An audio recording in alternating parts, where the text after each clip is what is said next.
My name is David Wright. I'm a National Geographic filmmaker and photographer. I first came to the Arctic 25 years ago, and it immediately kind of just got in my blood, and I've just been drawn back here ever since. During that time, it's changed dramatically. I mean, the changes have been profound, and I've become very interested in documenting those changes. We're in day one of the trip. We're in actually one of the bigger towns, I think, Umanak, which is, I think, primarily a fishing town these days. There's quite an active harbor here, but we're just talking to some of the fishermen, and due to the weather conditions last year, they couldn't fish for 3 months of the year. That's devastating. If you can't work for 3 months, you're not getting paid, you're not making an income.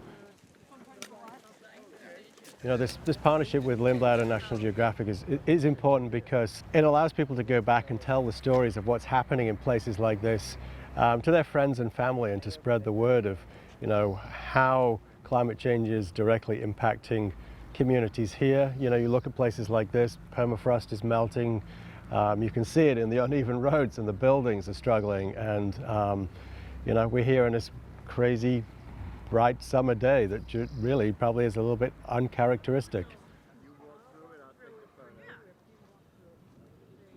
I've worked in a lot of communities across the Arctic, and the thing that's become obvious to me is as sea level rises, as ice disappears, it's becoming harder for people to live the traditional lifestyle. It's harder to hunt, it's harder to fish.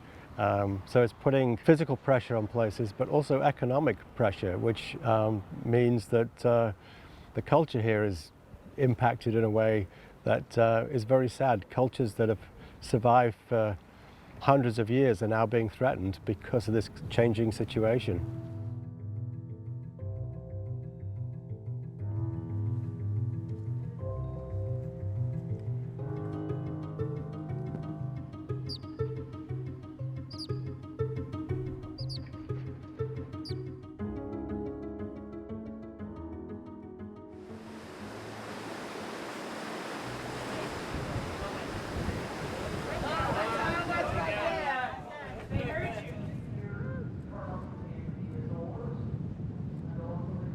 Wow!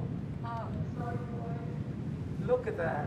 So, Jimmy, this is unusual. Yeah, actually, this would not be typical. Normally, they would be either feeding or traveling, whereas these ones are just messing about on the surface. We're looking at a humpback whale. There's 3 of them out there, and they're very unusual behavior. Normally, we just see them feeding. It looks like a mother with her young, a calf with her, and I think a male in attendance. And at the moment, they're just rolling around on the surface. It's incredible. Here we go, tail. Ah! Another lazy one. Yeah.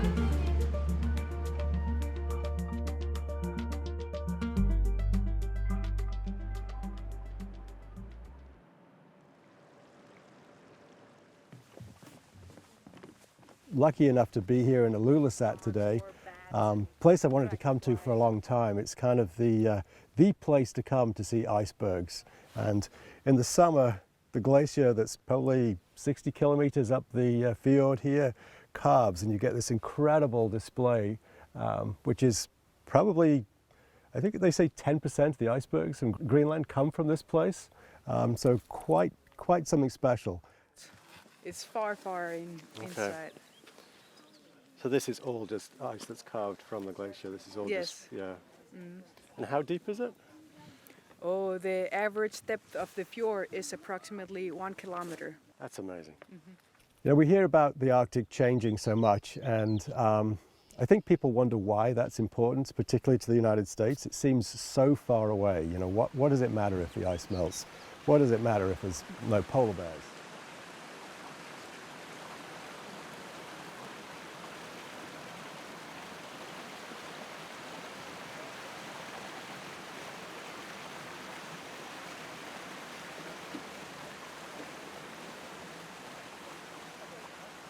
Essentially, the Arctic and the Antarctic are the sort of air conditioning units for the planet. So if you look at ocean currents and the way that for example, the Gulf Stream comes up to the Arctic, that warm water cools in the Arctic and comes back down and moderates the climate in the United States. So it's directly related. So really, we do need to care about these things.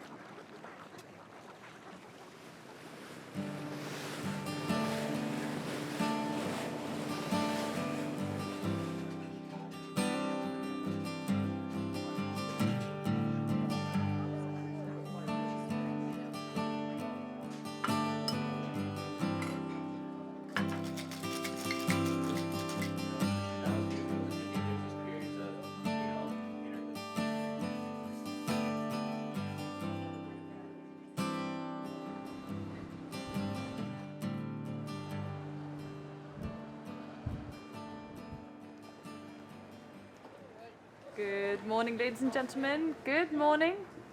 It is a beautiful day here in Umanak. We're excited to get you ashore, and Cami will be giving you further announcements on when you can come down to base camps.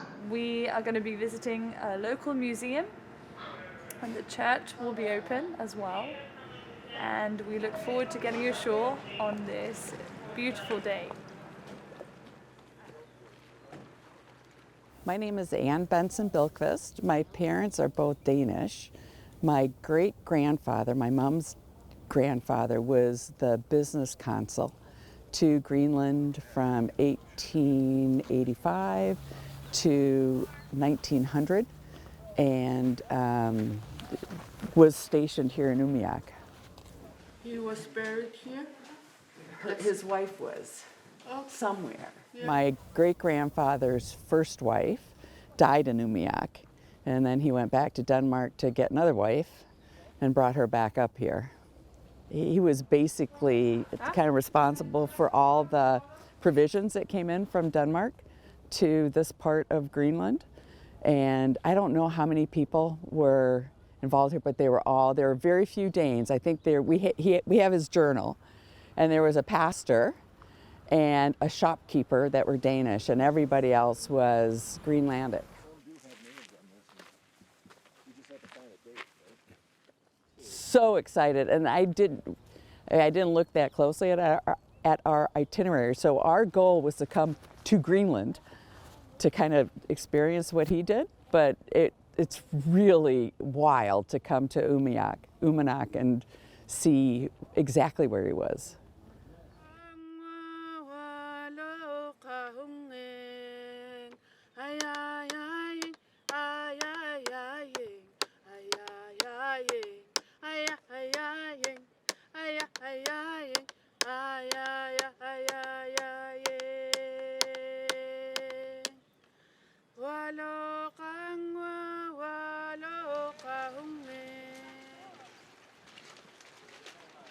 Well, we're here in the most magnificent location on West Greenland. It's my favourite stop.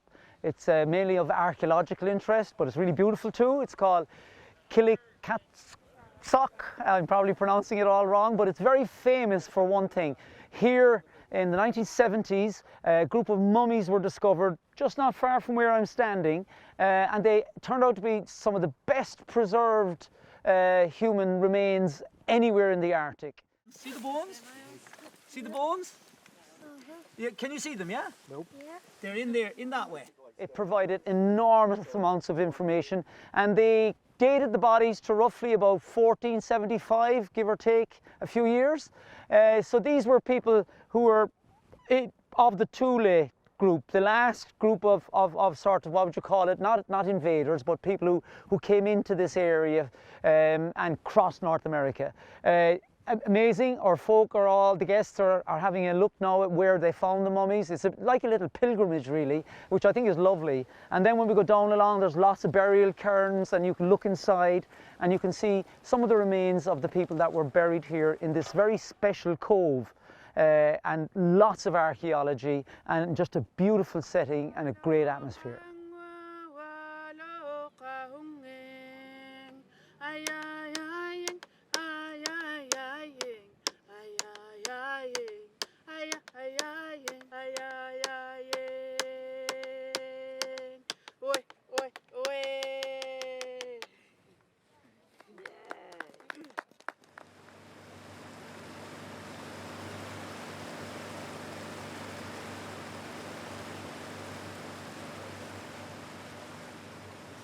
Umanak Fjord. We're out here exploring. We're one of very few expedition ships who've been here. The only one that we know of is the Explorer was here in 2017. And we're just exploring to see what we can find. We've been seeing some whales, some marine mammals, and this is true expedition, true exploration today. We're cruising the coastline to see what we can see, what we can find. We've only seen, compared to the other days, almost no people, just a couple of local boats out here and us.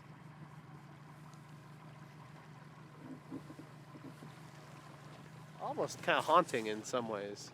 I think it's haunting. What do you think? You think it's haunting? I think so. Yeah, I think it's haunting. Yeah. I mean, we have these whales that are cruising by. I'm not scared.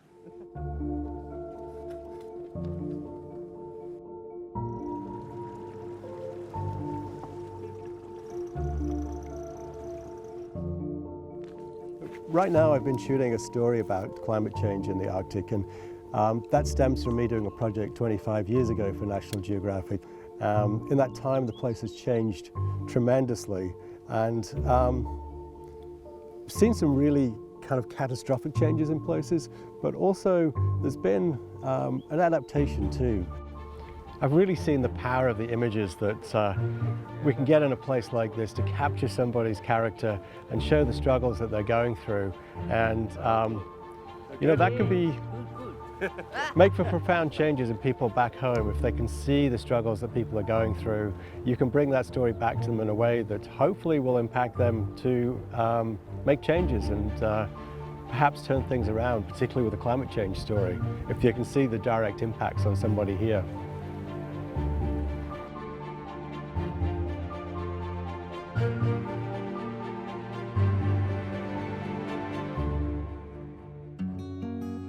Instructions.